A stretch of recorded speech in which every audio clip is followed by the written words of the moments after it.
purpose of studying history is to know the truth of our ancestors, including their greatness, their virtues, and their defects also. So that we learn from their defects, we learn from their virtues.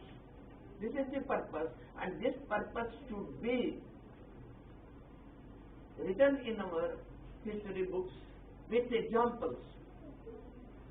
Then the meeting was stopped for lunch, and after lunch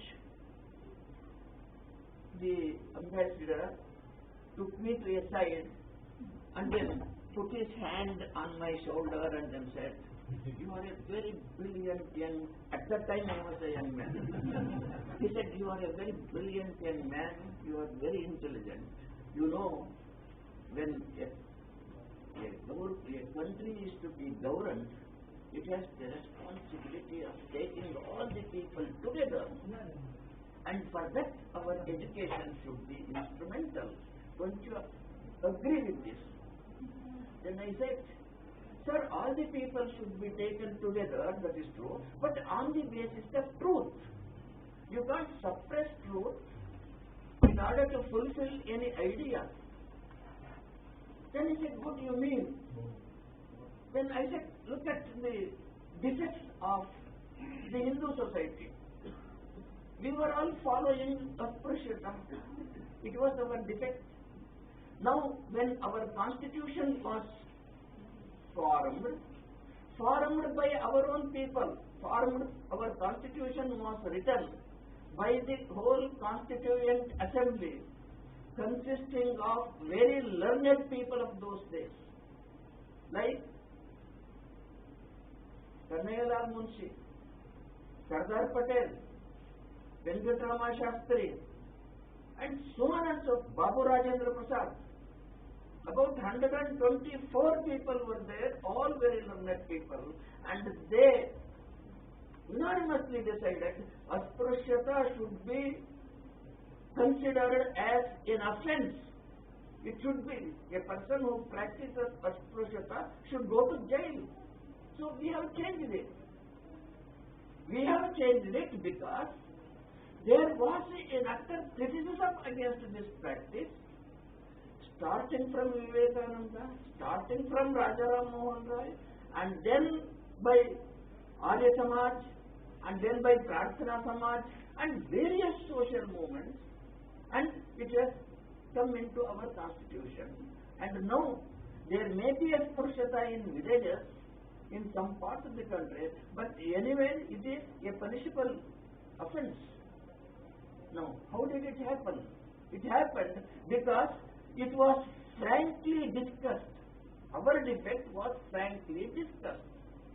And that is what our history should teach us. Now you are suppressing it. What Aurangzeb did, you are suppressing it. Now you should teach what Aurangzeb did, and then so that our children should understand, even Muslim children should understand that it was a wrong thing that he did, so that we should not do it. Otherwise, what is the purpose of teaching history? The ambassador became answerless, and then after the lunch, again we met, and the ambassador said, "Shall we go to the next step?" I said, "Sir, the basic question was not solved. First, we should resolve the basic question." He could not answer. Then he talked some very nice things. For that day the meeting was over. The next day the meeting did not take place, and later on it did not take place for 15 days. And after 15 days, the committee was reconstituted, dropping me, and another Marxist was replaced. And later on they went on revising the history textbooks, and revising the sociology textbooks, and revising even the literature textbooks. Now, this way it has come. Now, my question the question that was bothering me was, what is the purpose of teaching history? Why is it that we are under a terrific pressure of writing history in a particular way and not writing with the full freedom of a historian? Now, the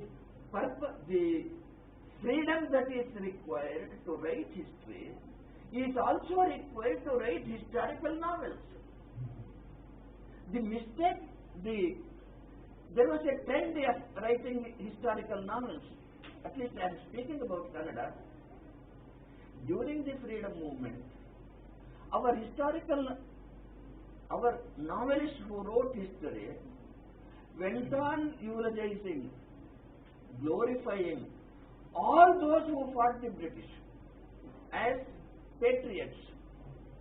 They might have fought because of their personal reasons, but are they really patriots? How do you define patriotism? Patriotism is, one thing, you must love the whole of your country.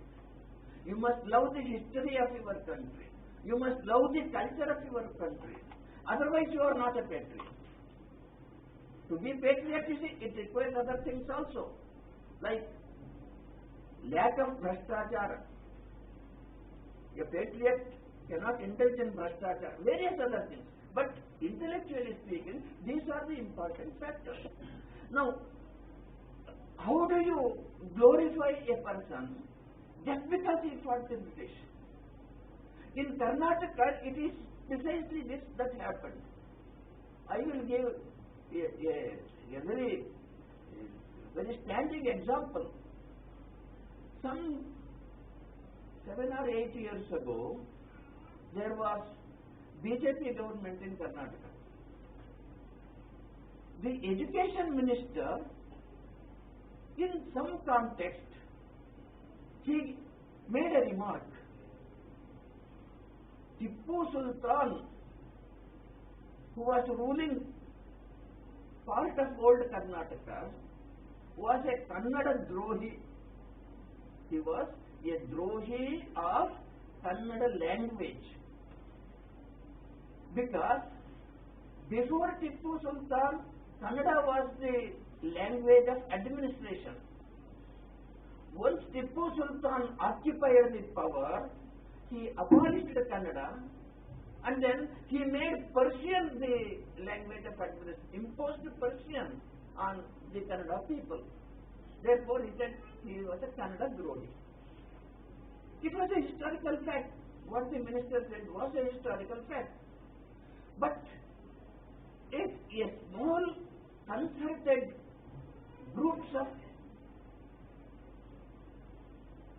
Marxists led by Mr. Girish Karnad, you must have heard his name, a playwright and a film actor, he is a confirmed Marxist. He, with some 4 or 5 of his followers, went to the statue of Mahatma Gandhi in Bangalore city and then called the media persons and then said, this minister should resign, apologize and then resign for talking falsity about Tippu Sultan. I have written a play on Tippu Sultan because I know more about Tippu Sultan than this minister. Usually ministers are ignorant. I'm sorry. Now, therefore, he should resign, otherwise we will start a movement. And all the political people who were against BJP government also said, yes, down with that minister, down with Shankar Murthy, down with Shankar Murthy. That is the minister's name. Then at that time, a newspaper editor approached me. Sir, will you write an article on Tippu Sultan, whether he was a real Kannada Drohi or not? I said, please don't draw me to